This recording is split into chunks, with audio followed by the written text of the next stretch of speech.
रहमान रहीम। एक साफ सुथरा सा कुआं था जहाँ से लोग आगे पानी भरा भी करते थे और पिया भी करते थे।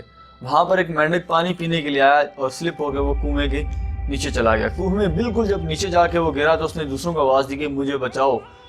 इतने में एक और मेंढक ने आवाज सुनी, वो उसको बचाने के लिए गया, उसने भी जंप मारी, वो भी नीचे डूब गया।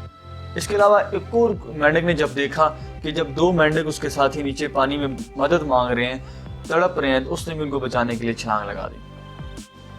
अब जब तीनों मिलके बाहर निकलने की कोशिश कर रहे, तीनों ने चीखें मारी, ऊंची ऊंची आवाजें निकाली कि शायद हमें कोई आगे निकाल ले। इतने में गांव के लोग इकट्ठे हो गए, सब ने आगे देखा कि 3 मेंढक डूब रहे हैं। सब ने कहना शुरू कर दिया कि तुम लोग नहीं निकल सकते हो, तुम लोग मर जाओगे। 2 मेंढक आखिरी वक्त तक कोशिश करते रहे, बट जब उन्होंने सुना कि लोग ये कह रहे हैं कि वो नहीं कर सकते, उन्होंने हिम्मत छोड़ दी और कुछ टाइम के बाद वो उधर ही मार गए। जो तीसरा मेंढक था हमारे पास, जो कुएं में गिरा हुआ था, वो कोशिश करता रहा और कोशिश करके वो एक वक्त वो आया जब वो कुएं से बाहर निकल आया। अब जब जैसे ही वो कुएं से बाहर निकला तो सारे बड़े बड़े मीडिया चैनल वाले उसके पास पहुंच गए कि आपने कैसे कर लिया, आपके पास कौन सी वो मोटिवेशन थी जो आपको अंदर से बाहर की तरफ लेकर आई, आपके पास कौन सा ऐसा जज्बा था जिसने आपको आखिरी टाइम तक हिम्मत और कोशिश करने के लिए मोटिवेट किया।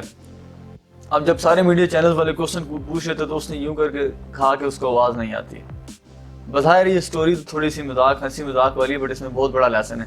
जो लोग दूसरों को डीमोटिवेट करते हैं और जो लोग दूसरों की बातों में आके डीमोटिवेट हो जाते हैं, जब लोग उनसे कहते हैं कि तुम नहीं कर सकते, वो बार बार सुनने के बाद उनके दिमाग में ये बात बैठ जाती है कि शायद वो इस काबिल ही नहीं है कि वो ये काम कर सके, और वो हिम्मत हार के उस काम को छोड़ के किसी और जानिब की तरफ चल पड़ते हैं। और जो लोग सर नीचे देखकर अपनी नजरें झुकाकर अपनी मंजिल की तरफ चलते रहते हैं, एक वक्त वो आता है कि जब नजरें उठाते हैं तो सामने मंजिल होती है, चलते वो अकेले, बट जब मंजिल पर पहुंचते हैं उनके साथ पूरा काफिला बना हुआ होता है।